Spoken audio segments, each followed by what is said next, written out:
आला हजरत को आला हजरत क्यों कहते हैं? सहाबा का नाम लें, नबी पाक अलैहिस्सलाम का भी हम नाम लेते तो यूं किताबों में बयान किया जाता ना, हजरत सैयदना मोहम्मद सल्लल्लाहु अलैहि वसल्लम, ठीक है।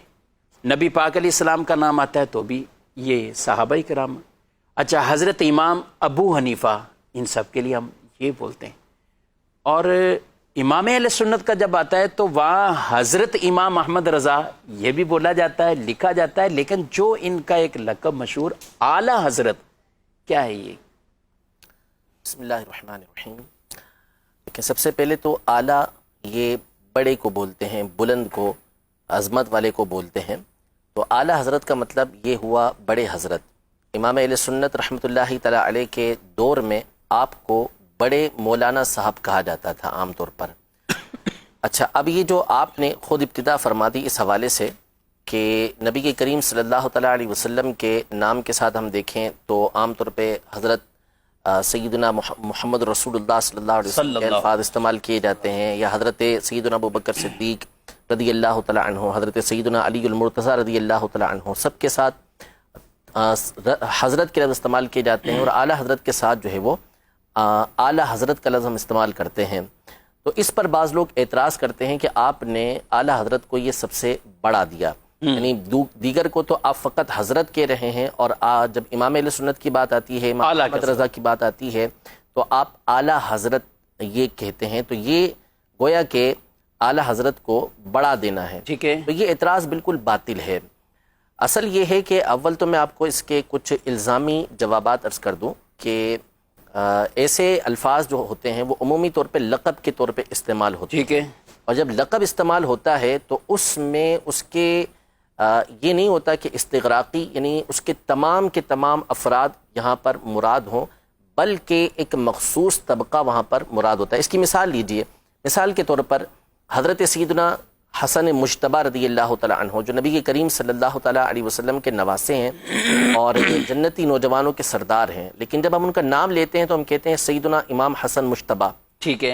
इमाम हुसैन रदी अल्लाह तआला अन्हु, सही, शहीद करबला, जन्नती नौजवानों के सरदार हैं, लेकिन क्या कहा जाता है? इमाम हुसैन, ठीक है। इमाम मोहम्मद बाक़िर रदी अल्लाह तआला अन्हु अहले बैत अतहार में से हैं, इमाम आज़म के असातिज़ा में से हैं। इमाम जाफ़र सादिक अहले बैत अतहार में से हैं, इमाम आज़म के असातिज़ा में से हैं। इमाम हसन बसरी, इमाम इब्न सीरीन, इमाम मालिक, इमाम शाफ़ई, इमाम अहमद बिन हम्बल।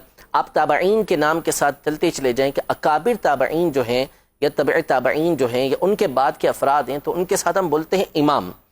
लेकिन जब बात आती है नौमान बिन साबित रहमतुल्लाहि तआला अलैह, अबू हनीफा रहमतुल्लाहि तआला अलैह, तो उनके नाम के साथ हम बोलते हैं इमाम आज़म।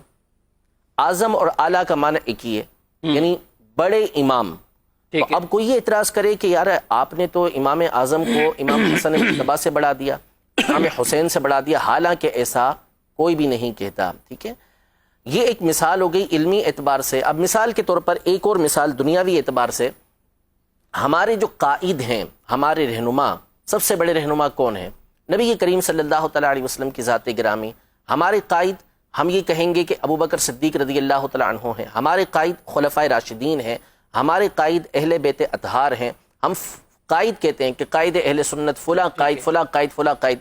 लेकिन जब मोहम्मद अली जिन्ना साहब का नाम आता है तो हम क्या कहते हैं? कायद आज़म। तो क्या कायद आज़म कह के हमने उनको नबी के करीम सल्लल्लाहु अलैहि वसल्लम से बड़ा कायद बना दिया? हरगिज़ ऐसा नहीं। तो असल ये है कि ये जो लक़ब होते हैं, इस तरह के जो अल्फाज होते हैं, इनको बोलते हैं कि ये उमूर निस्बिया में से हैं। उमूर निस्बिया का मतलब ये होता है, जैसे मिसाल के तौर पर मैं ये कहूँ कि सबसे बड़े आलिम जो है सज्जाद भाई, मुफ्ती सज्जाद साहब हैं, ठीक है। तो अब कोई ये कहेगा कि क्या मुफ्ती सज्जाद साहब, जिनको मैंने सबसे बड़ा आलिम कहा, तो ये क्या मुफ्ती कासिम साहब से भी बड़े आलिम हैं? ज़ाहिर सी बात है कि हम में से कोई भी नहीं कहेगा कि मुफ्ती कासिम साहब से बड़े आलिम हैं। बल्कि इसका मतलब क्या हुआ कि हम जो यहाँ पर अफराद मौजूद हैं, हम में सबसे बढ़कर इल्म के अंदर ये हैं।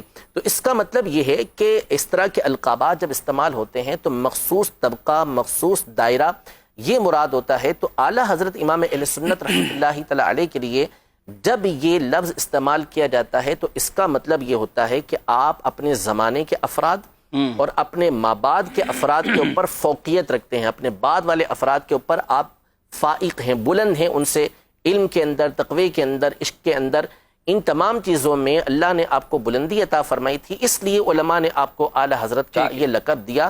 نعوذ باللہ اس کا مطلب یہ نہیں ہوتا کہ پچھلے جو بڑے بڑے اکابر گزرے ہیں ان کے اوپر اعلیٰ حضرت رحمۃ اللہ تعالی علیہ کو فوقیت دی جا رہی ہے۔ قرآن مجید فرقان حمید میں اللہ تبارک و تعالی ارشاد فرماتا ہے یرفع اللہ الذین آمنوا منکم والذین اوتوا العلم درجات، کہ اللہ تبارک و تعالی تم میں سے ان لوگوں کے درجات کو بلند کرتا ہے جو ایمان والے ہیں، بالخصوص ان کے درجات کو بلند کرتا ہے کہ جو علم والے ہیں۔ تو امام اہل سنت علم کے اندر اپنے زمانے کے اندر سب سے فائق تھے، اس اعتبار سے بھی آپ کے درجات کی دوسروں سے بلند۔ قرآن پاک میں ایک اور مقام پہ اللہ تبارک و تعالی ارشاد فرماتا ہے وَأَنْتُمُ الْأَعْلَوْنَ إِن كُنْتُم مُؤْمِنِينَ، اگر تم ایمان والے ہو، مومن ہو تو تم ہی اعلیٰ ہو۔ تو اعلیٰ حضرت رحمۃ اللہ تعالی علیہ کامل ایمان والے تھے کہ آپ جب پیدا ہوئے اس کی جو تاریخ بنتی ہے وہ بنتی ہی یہی ہے کہ اللہ تبارک و تعالی نے ان کے دلوں کے اندر ایمان کو مضبوط کر ڈالا ہے۔ تو امام اہل سنت کامل مومن تھے، اس اعتبار سے بھی آپ کو اعلیٰ کہا جاتا ہے۔ تو نعوذ باللہ اس کا مطلب یہ نہیں کہ آپ پچھلوں سے بھی یعنی جو اکابر تابعین ہیں، جو صحابہ کرام علیہم رضوان ہیں، ان سے بھی اعلیٰ ہوں، ایسا نہیں، بلکہ اپنے ایک دائرے کار کے اندر اپنے بعد والوں کے اوپر آپ کو یہ الفاظ، یہ لفظ جب بولے جاتا ہے تو ان میں بلندی مراد ہوتی ہے، اور لقب جب دیے جاتے ہیں نا تو لقب سے ایک مخصوص شخصیت مراد ہوتی ہے، اس میں استغراق، یعنی تمام کے تمام کو گھیر لینا یہ مراد نہیں ہوا کرتا۔